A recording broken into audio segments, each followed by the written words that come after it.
Good morning. I'm going to get ready for a moment and then we'll begin.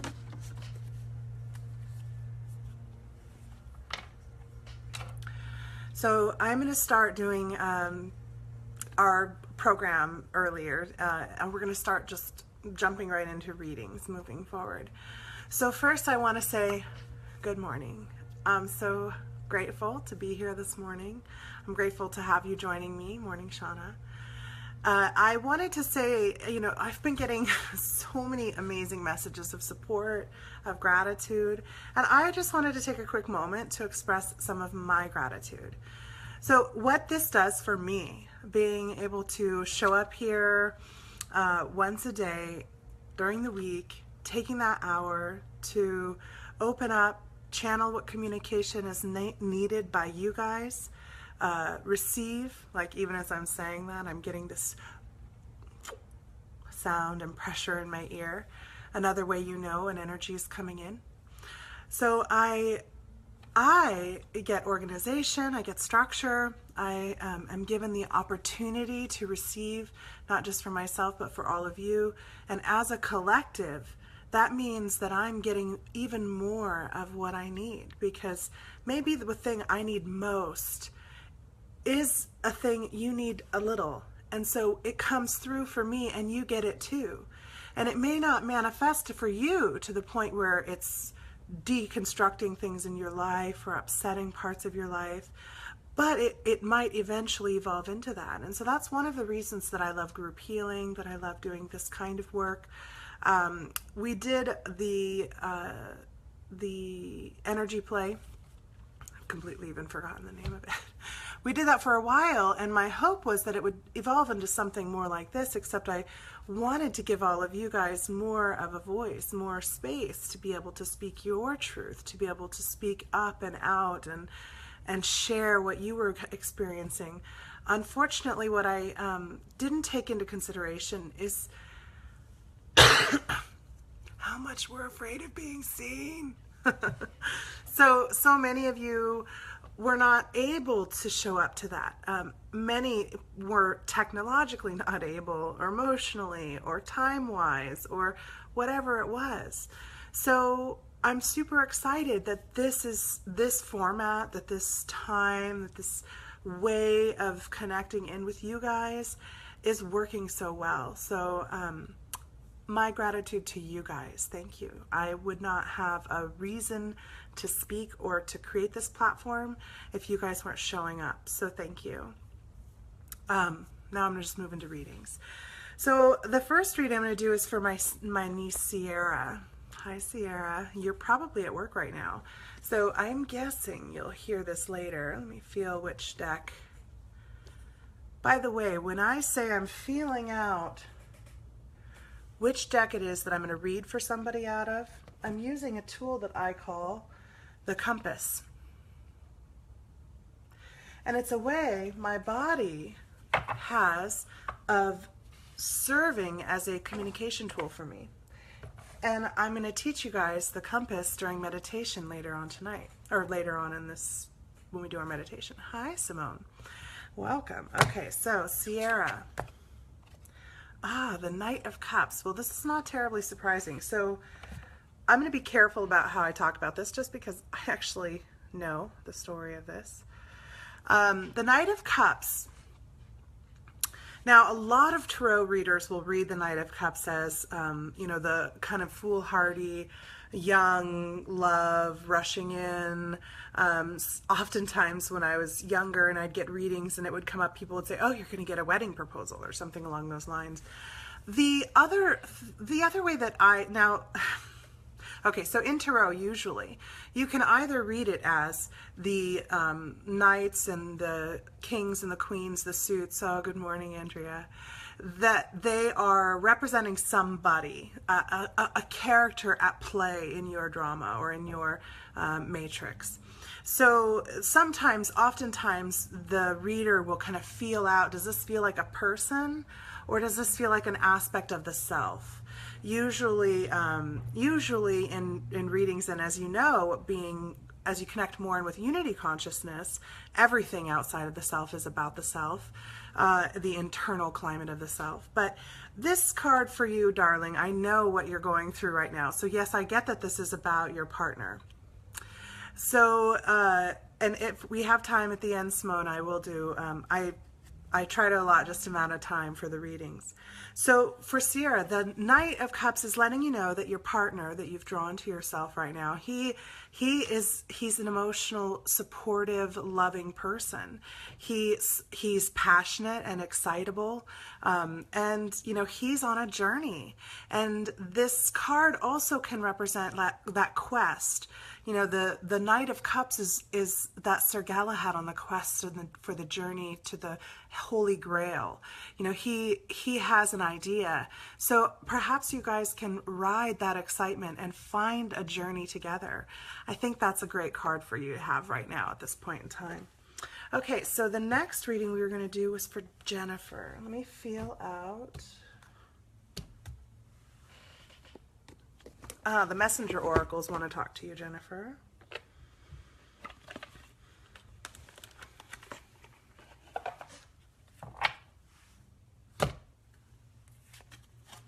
Again, I'm using that compass to help me feel and decide, is this the card? Is this the deck? Is this the right reading? Okay, and as I'm going through and speaking, I'm using that same compass to kind of fact check me. Is this my filter? Is this what she needs to hear most? Kind of running those through and feeling the energy as I give the read. So Jennifer, you got a card that is quite interesting, and you're here, Jennifer. This is your card reading. I'm just starting. So this card is Without Malice, which is quite fitting for the energy that we're in right now. Now, what this card is reminding us to do is to recognize we all have this little girl inside of us, this little warrior child that's a little dark and mysterious, that could easily be taken in any different way. We can look at her as naughty. We can look at her as scary. We can look at her as a problem to us. But once we do that, we are rejecting her. We've judged and separated ourselves from her. That's where judgment comes from of others. So this card comes up when it's time to start remembering that which we are judging in the others, that which we're pointing our finger out in them and saying, I don't like this about you.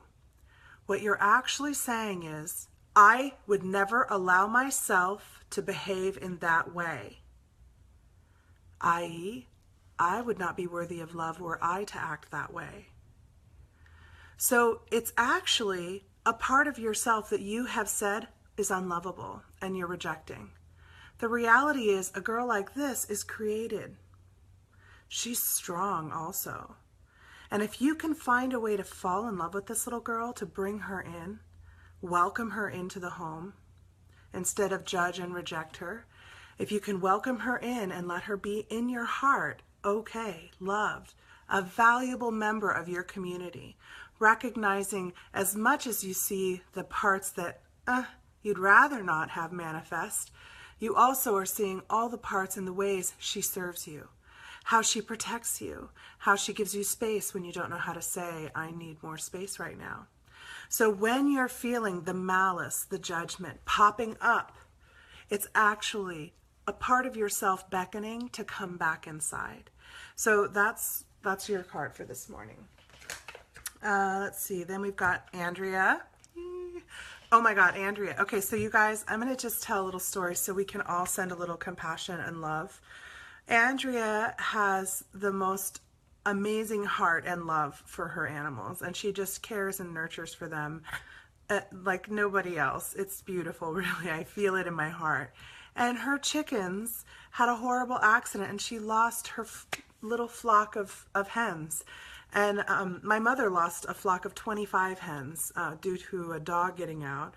So I can recognize the heartbreak that you must be feeling. And I just want you to know, I'm just like holding you in my heart. And those hens, they're doing fine. They're up there. Okay, so Andrea, let's see.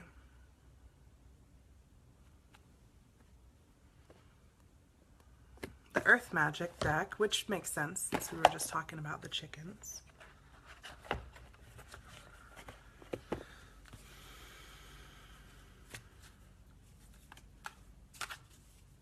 These cards want to be mixed up a little.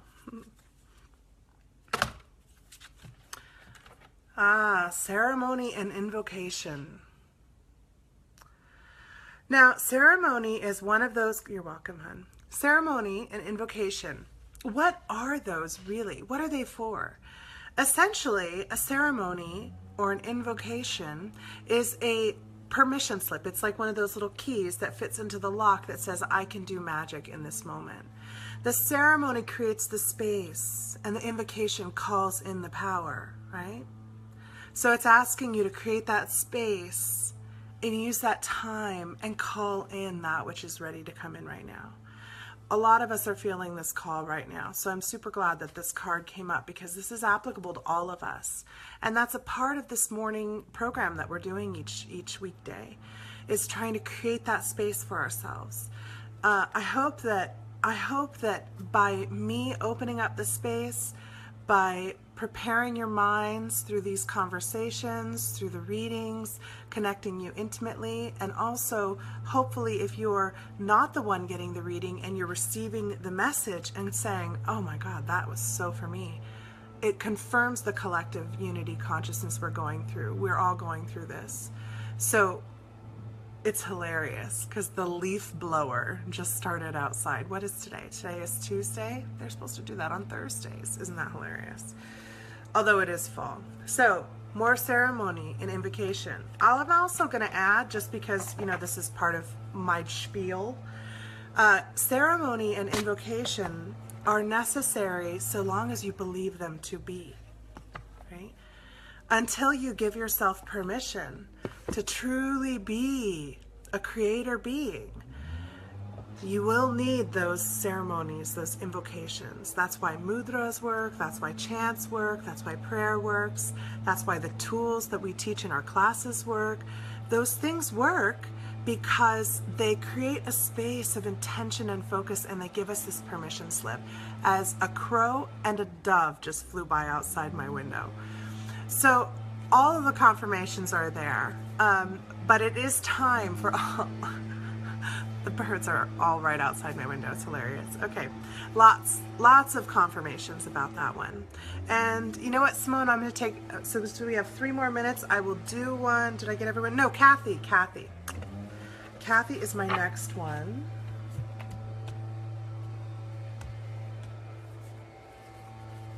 The goddesses want to talk to you, Kathy. Let's see.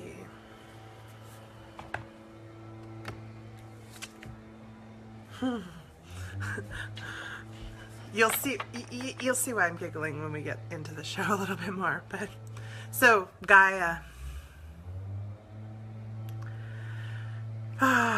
sweet Gaia. Gaia is, you know, she's the consciousness of our planet. I'm going to just tell a short little story. This is actually the perfect segue into what I want to talk about today. So, you know, we talk about ascension, right? That's the topic today, is ascension symptoms. Like, what does that even mean? So I want to tell you a story that is a little bit, that doesn't start there. I was working with a good friend of mine. We were, you know, expanding together and growing and meditating, and every day was work. It was friggin' amazing. It was beautiful. So what we did was we created this bubble of space between us. And in that bubble of space, all we were doing was projecting our energy into the space, sitting in quiet, you know, across from each other, and just kind of sitting in this space and experiencing what would happen inside that space as our energies merged and mingled. It's one of my favorite things to do now, actually. So anyway, I went through my own experience. He went through his own experience. When we started to compare our stories at the end, we remembered being a star. Like, we both remembered being a star, and then we transitioned into a planet. And I was like, that's awesome. I really enjoyed being a planet. And he wanted to be a star. And he was like, oh, you're who wanted us to be a planet? And I said, yeah, I totally wanted to be the planet. That was amazing. He goes, well, I wanted to be the star. I'm like, you kept making us go back to the star. I was so annoyed because every time I transition us back to the planet, he transitioned us back to the star. And it was hilarious, like a cosmic argument, right? What am I? It's the question God asks himself, right? Itself, themselves. What am I? So we were, we laughed about it, and it was a beautiful experience. But what I learned in that moment of being a planet was what it is to hold the consciousness of all that's living, that we think of as living, right? All that's vibrating, all that's between all that's vibrating, this collective consciousness, this oneness with all that is within you, right? And what it reminded me of is just of being a human. So as a human, I don't tend to think of my individual cells. No, I'm going to correct that because I actually do now. But as a human that wasn't thinking it those ways, I didn't think of my individual cells. Our human body is actually a collective in and of itself. We have our human cells, but we also have other kinds of cells. We have flora and fauna. We have bacteria that support that just live in us in order to help break down our foods, help break down our hormones, help all sorts of things for us. We have microbes crawling across our skin, grooming and cleaning us all the time, right? And we don't think about how these systems are working or playing out. And sometimes, yes, we get boils and we get cuts and we get injuries. Sometimes we have to remove parts of this body that are no longer working. Sometimes we need to work on the inner system, and sometimes we need to work on the outer system. Well, the same is true with the planet. And what that also helped me to understand is, and this is going to be a little controversial for some of you, so sit tight and hold on, okay? I know that right now, a lot of us are feeling the wounding of the planet. We're looking at the planet and going, oh my God, we have totally destroyed this place. What are we doing? We're ruining it. We're sucking the lifeblood out of it. We're cutting it up. We're doing all of these things. Well, yes, we are. We are doing these things. But we're the microbes on the surface of the planet. And just like the microbes on the surface of our skin can create great havoc when they're out of balance with us, when our system is out of balance and allowing them to grow. Now, that in and of itself, we'll get into another time. But the ascension process is essentially the planet's process with everything on it of transitioning in density of expression. The planet itself is transitioning, and we as the participants riding on this planet are going through that journey with it. Now, I have a 13-year-old boy in my home, and let me tell you, his transition and maturation is wreaking havoc on his body. Covered in pimples, smells, things are growing out of places that, I knew they would eventually, but did I, seriously. This is also happening with Gaia. Many of the symptoms that we're experiencing of the planet, our temperature shifts, our shifting in climates, our adjustment of the poles. We're going through a magnetic polar shift. We're also transitioning in exposure galactically. In the part of the galaxy we're moving into, we're experiencing a much higher rate of gamma rays, which is causing our sun to be more active, more radiation coming from the sun of all sorts. This is increasing our solar storm. This is changing the way our magnetic field flows. All of these things are going on, and they are far beyond the microbes on the skin. So if you're one of those people who is lost in the despair of being a microbe that's causing an infection on the skin and seeing that, then do your part to speak up, to speak out. Do your part that you feel guided to. Sometimes we need those white blood cells to come out in full force, but also sometimes it's our own immune systems that keep us sick as well. So be careful about how you interact with others who maybe aren't feeling the same call that you are, maybe aren't on the same path of environmental promotion or of whatever that may be. And instead just look at what they are doing, right? You're doing it. That's great. That's your job. But when you start attacking other people for not doing what you need to do, you're not seeing the bigger picture of Gaia. And I think some people are not going to like that message, but that's the Gaia card. So I'm going to move on to Ascension Symptoms because I could get myself into a lot of trouble with this topic, I know.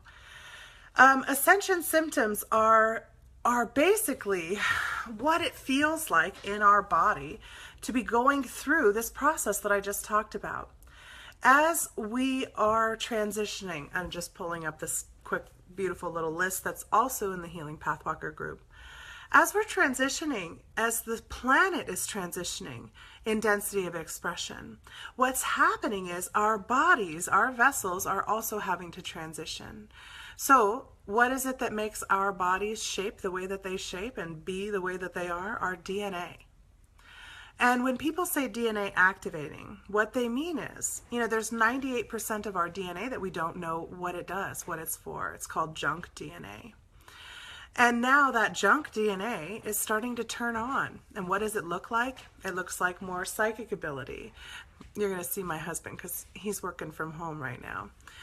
More psychic ability, more intuition, clearer empathic messages. You're going to find that the senses that you possess are turning on in other ways. Maybe you smell something when you walk in the room. I know this is in the feed. I'm seeing it everywhere. People are talking about it. All of the various teachers are expressing about this and feeling it themselves. So if you are somebody who feels like they're ill right now, if you feel like you're suffering from body aches, headaches, if you're feeling pressure in the head, if you're feeling like your sleep is being interrupted, you're having a really hard time getting a full night's sleep, if you are feeling emotionally unstable, you're feeling like you can't quite stay on the path you want to be on and you're reacting more expressively, more in the shadowy side of yourself, or maybe you're being too giving or too emotive. Maybe your empathic feelings, your empathic awakening sensory organs are being overwhelmed with what they're receiving right now. So maybe you're not used to, and your diet supporting it. All of these things are making a lot of people think they're sick, making a lot of people go spend time at the doctor's office, making a lot of people go and think that, that they're ill, they're dying, something's wrong, my body's getting old, it's breaking down. No, it's shifting, it's changing. This is ascension. And as the body shifts and changes, those gifts wake up more and more. And it's really important for you to start developing, if you're experiencing that, some sort of daily practice. The daily practice is creating a space, remember ceremony and invocation, creating a space, an intention, and a focus to connect in with Gaia, right? Connect in and see, am I being a microbe out of control in Gaia, or am I supporting it the way I'm supposed to? Am I in my flow? Connecting in with Source. Am I serving through my contract of agreements? Am I experiencing my path the way I committed myself to? Am I opening up and practicing my gifts so that I can receive the information as it's ready to be delivered to me? The more we do this, the more we'll become a unified consciousness. Imagine if every morning, every person at this time, wherever they are in the world, that time, just took an hour to think collectively.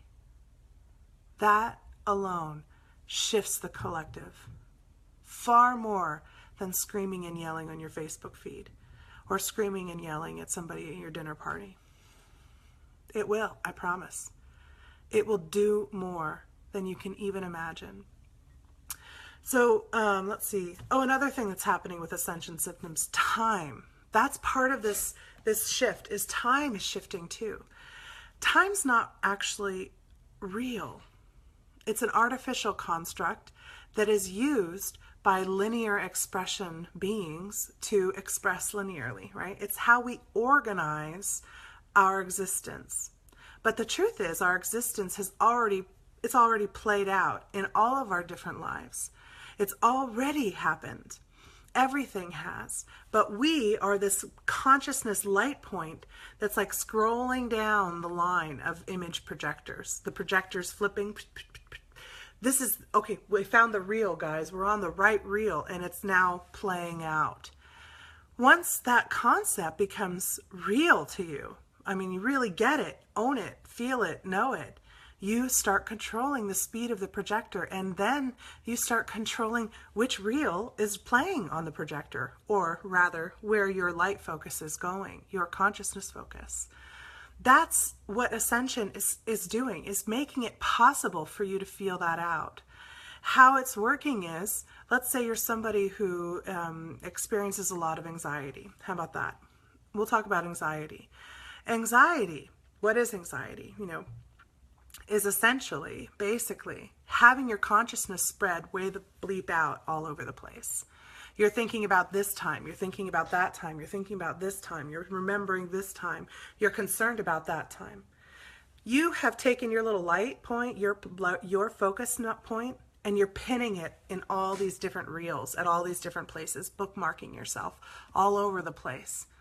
And then it's kind of like, well, where do I focus? I don't know, I'm everywhere. I don't know, it's all overwhelming. Oh my God, I'm so fatigued. Your hormonal system is the translation system for energy into physical matter. If you have anxiety, you have adrenal fatigue. You have hormonal fatigue.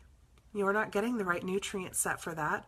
And it's time to start picking up those points out of all the other reels and coming into focus of this point, this moment, this time. And that a daily practice will do for you.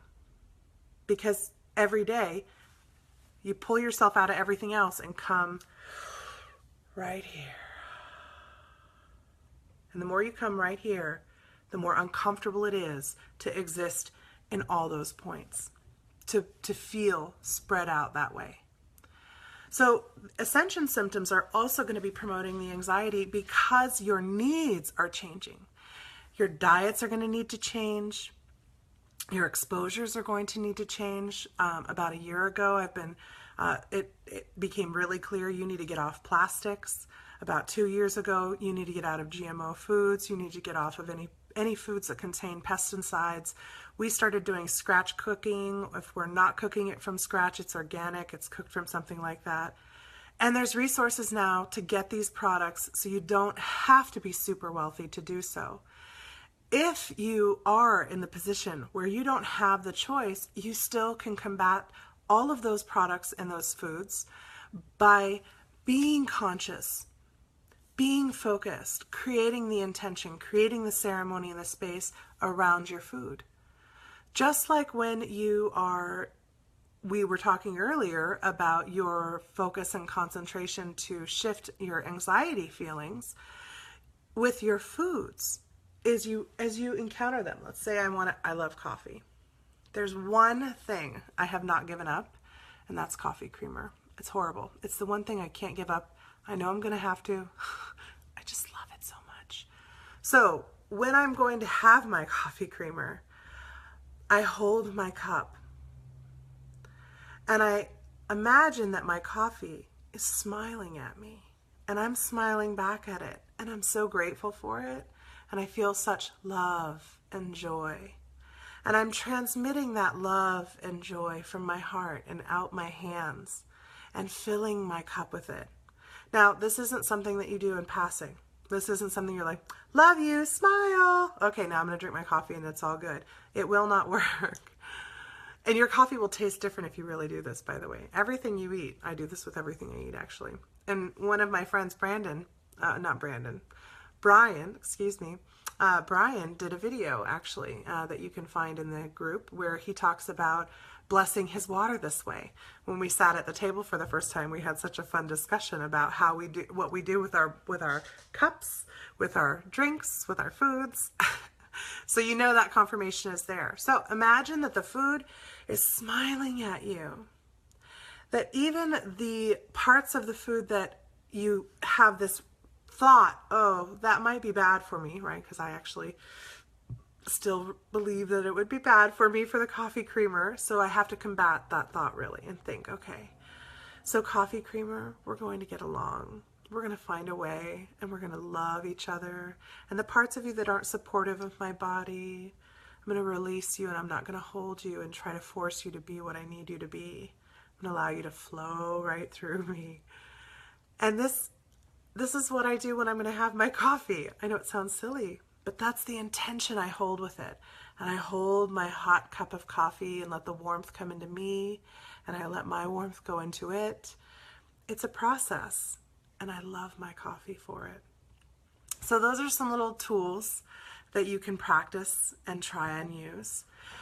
And then what I'm really hearing now, there was one other thing I wanted to talk about. Two other things.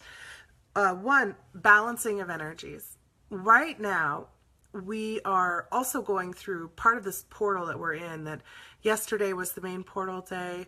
Today is a full moon day, so the energies are all still wide open, and it's about removal of things that in any way distract or pull you away from yourself, right? Facing the shadows and letting them incorporate instead of having them this externalized mask that you wear or that you throw out. So the full moon energy is supporting that as well. And what our meditation will be, in part, in a few moments, is going to be calling in your masculine and feminine energies, balancing them out. A lot of us tend to forget to check in with those. I know I did. I used to just assume I was like more masculine than feminine because, you know, I tend to be kind of crass and abrasive at points, and I don't like to wear makeup, and I don't think of myself as super girly, but whatever. Anyway, so, but I had somebody tell me, hey, your energy is feminine to the extreme, and it's out of balance. And I was kind of like, what? That's horrible. I don't even know what you're talking about. And then perfectly, I had all the right people show up to help me understand and see that and figure out how to balance my energy. And we did ceremonies and invocations to call in my masculine and call in my feminine energy. What I found over the years now has been it's important to stay in touch with that it's not like it's a fixed setting. So oftentimes when I feel like I'm trying to be too multi-focused, or when I feel like I'm trying to be too communally focused, instead of like maybe I want to take care of everyone who shows up at my door, instead of recognizing right now is a day that I feel like I want to work, although that has to do with flow issues too. Anyway, so checking in with that masculine and feminine energy. You know, masculine energy is a strong energy as well, just like the feminine. And a lot of people have been calling in the feminine, but we've been forgetting that divine masculine. And the masculine energy in our culture is quite confused now. We haven't created a comfortable role or a comfortable position for masculine energy to exist within. Even our children are being taught to be more feminine in schools. The boys, as they try to express their masculine energy, are being taught that they're bad and wrong. And as girls are expressing feminine energy, they're being taught that that's good and right. So we do have to balance these two energies. We can't just go all the way to one side and all the way to the other. It's finding the balance in the center. So that's what we're going to do. Okay, so the meditation. Whew. Let's take a moment. Check in with yourself. Make sure you're feeling comfortable. You're sitting somewhere that's comfortable or laying down. Remember, I love to lay down for my meditations, and were I not being recorded, I would. Make sure that, you know, if you need a sip of something, do that now.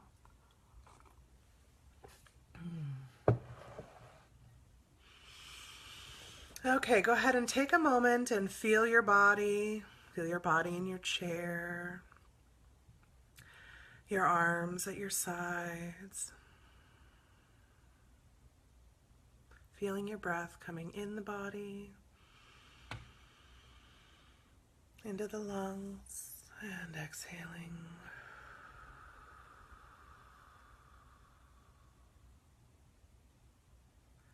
Breathing in.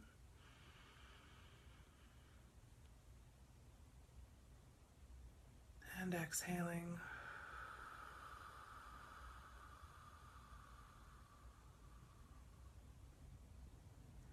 Breathing in this present moment, taking the smells and the temperature of the air. And as you exhale, begin releasing your focus on all the other things that are pulling on you. Anything that you have to do today.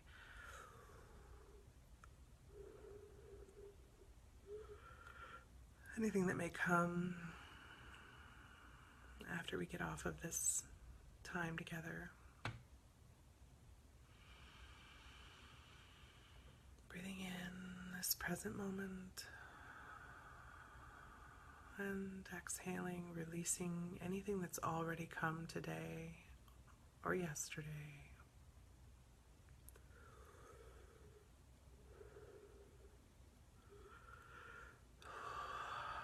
A lot of us live in our pasts. Just unhook those.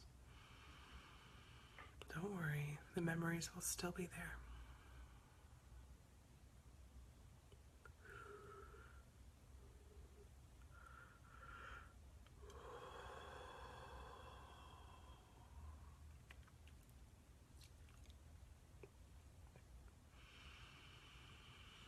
Now, as you breathe in, I want you to take that breath and imagine it's coming all the way down, breathing in all the way down into your root.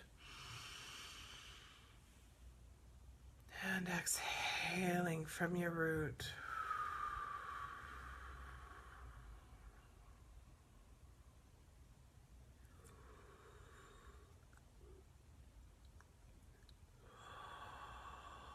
Remember, when the breath catches, or when it doesn't flow easy, or it feels like you can't get a breath all the way, that's just energy letting you know, ooh, I need a little bit more here. Need a little more oompa.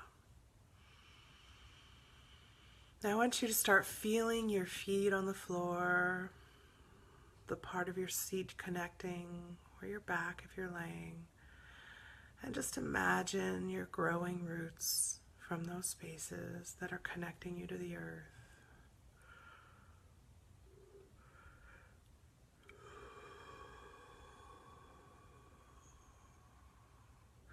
Feel those roots growing.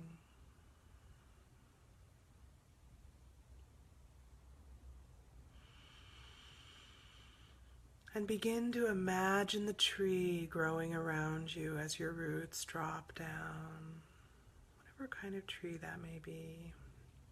Just feeling that support and strength, that ancient wisdom, the deep grounding.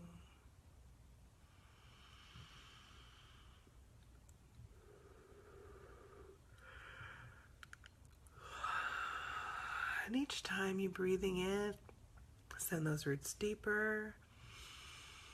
And as you're exhaling, draw that energy of earth up through the roots, up through the body. Breathing in, driving the roots down.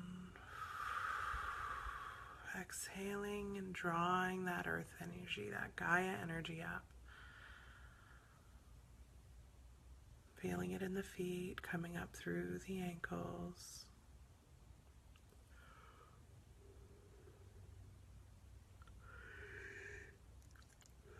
There's a lot more of you joined who don't do this regularly, so we're going to take a little extra time with this. This is probably why I was cued to give more time for this. Feel that buzz, let it rise, just like the ocean. When the ocean tide is coming in, kind of comes in and out, and then in and then out, in and out. That contraction and expansion, contraction and expansion. Let that energy flow up the calves. Good. Up the knees.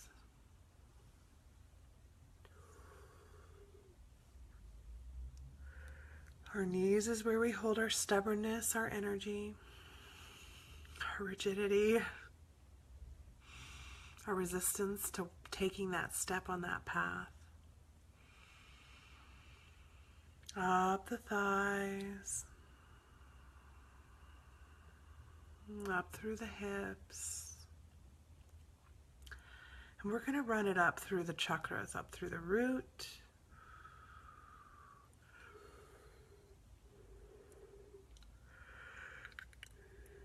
up through the sacral,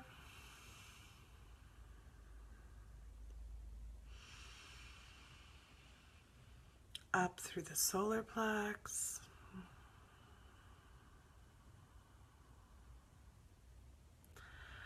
up through the heart,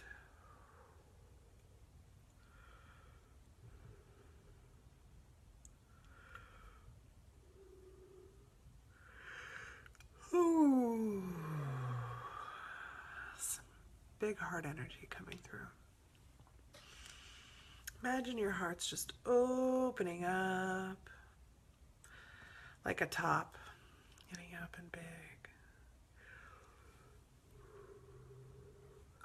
Giving you different metaphors, so for some of you, we'll connect with one more than the other.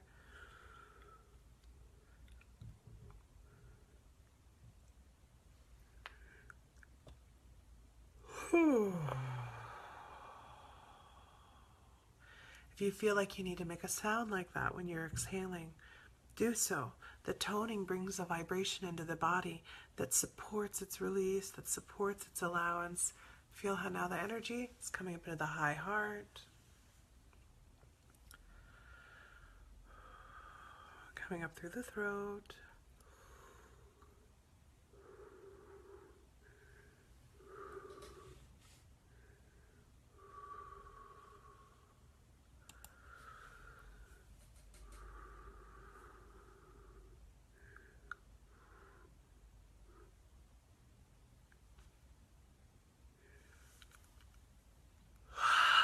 up into the throat.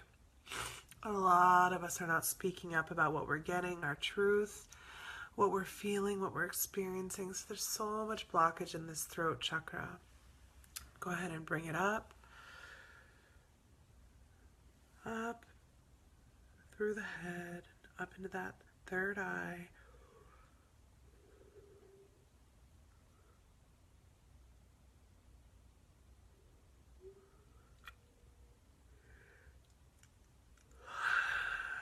For many of you, this is the first time you're doing this, so just let these feelings that you're sensing and this energy that's flowing through you go. It's okay. I know it's different. I know it feels strange. Just let it. Feel how it's now up in the crown. It feels like it's gathering in pressure. Allow that pressure to build as you draw more energy up through those roots, just like the tide hits that wall, breaker wall, and then rises up, filling the space.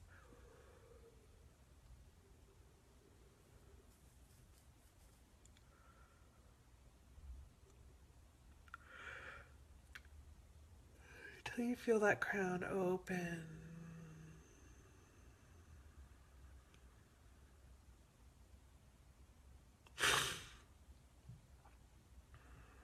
Let that energy just go up right into home. Let it go straight up, following your line of connection into source.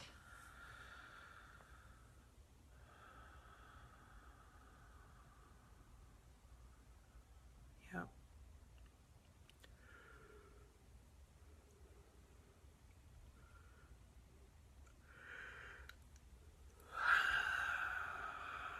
And as it comes back down, let that energy come down through the crown. Just flowing like, I always think of it like liquid honey. Flowing down through, filling all the spaces, all of my cells, all the spaces in between my cells.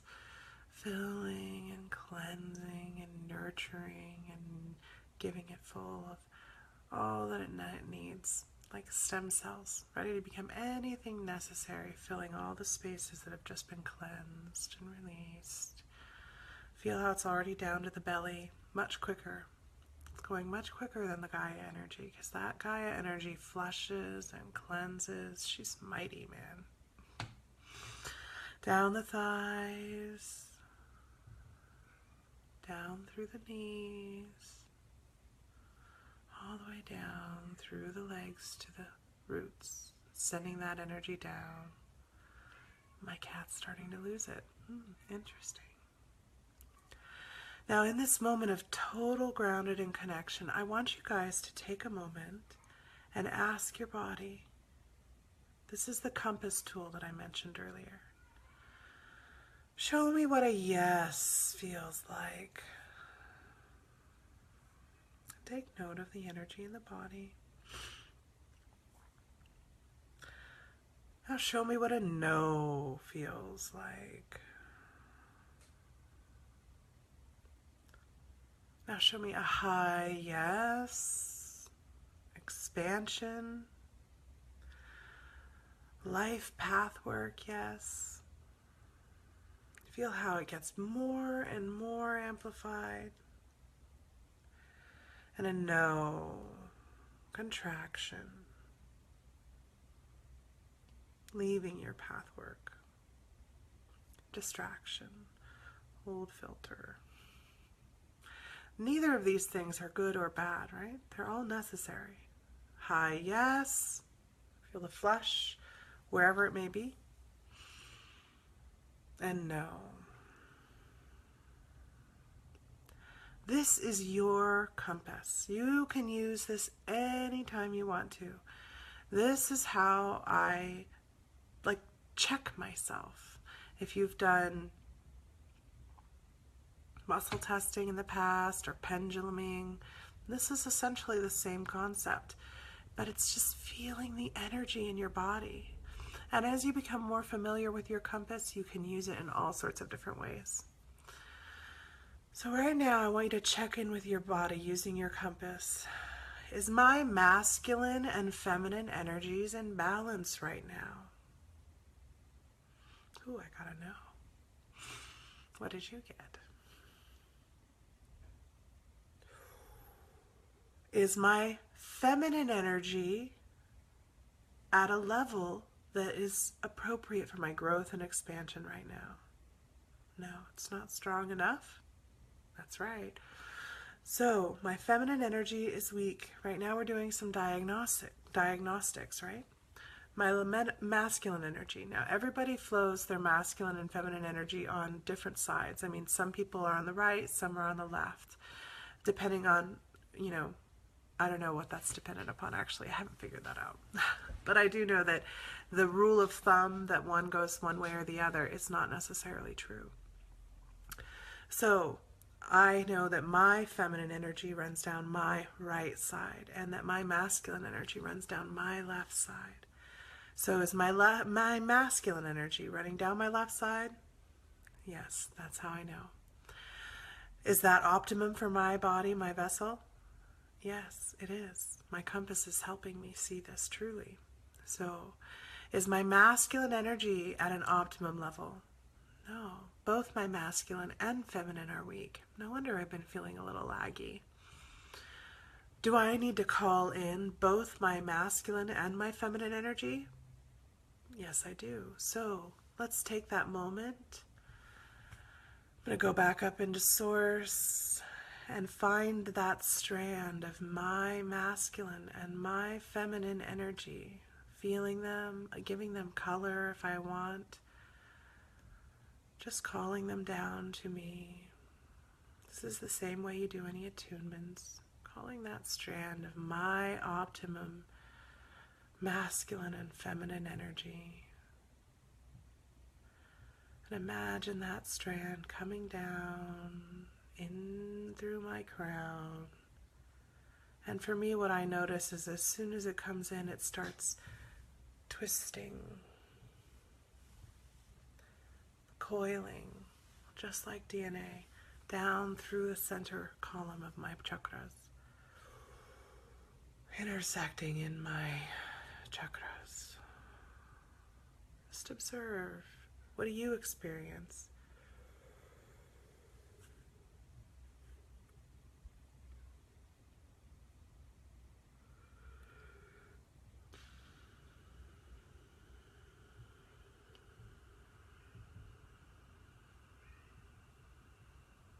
If you have an area that does not allow the energy to go through, that's blocking it, just look at that area, love and accept it, thank it for showing you what it's holding.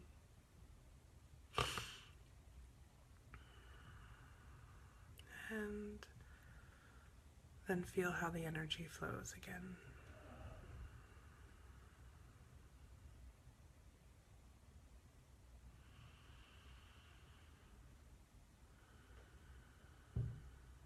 Now I'm going to use my compass as I feel that masculine and feminine energy now flowing out of my roots. Is this good? Am I done? Yeah, I'm all good with that now. Are my masculine and feminine energies balanced? Yes, they are. Am I well grounded? Yes, I am. So, you can continue this process, continue on in this meditation, and use that compass to check in with all sorts of things. Are these foods supporting my endocrine system right now? Am I hormonally operating at optimum? Can I bring in the energy to support my hormone levels? Can I work on that? This is all stuff that we teach in my Life Mastery class. If you enjoyed today's meditation, this is pretty much the opening of the Life Mastery class, and we take this and learn how to use this compass and master everything about your life. For now, we've got the full moon coming. So use this compass, now that you know how, to look at your masks, look at your shadows, look at the illusions that you subscribe to. Use this mask when interacting with others, when your finger wants to point at them. Ask, am I really just seeing a part of me? The full moon energy is going to support you in understanding this and seeing this. I hope you guys have a wonderful rest of your day. It was an honor to work with you again, and I'll see you tomorrow. I'm not sure what we'll do tomorrow, but we'll see.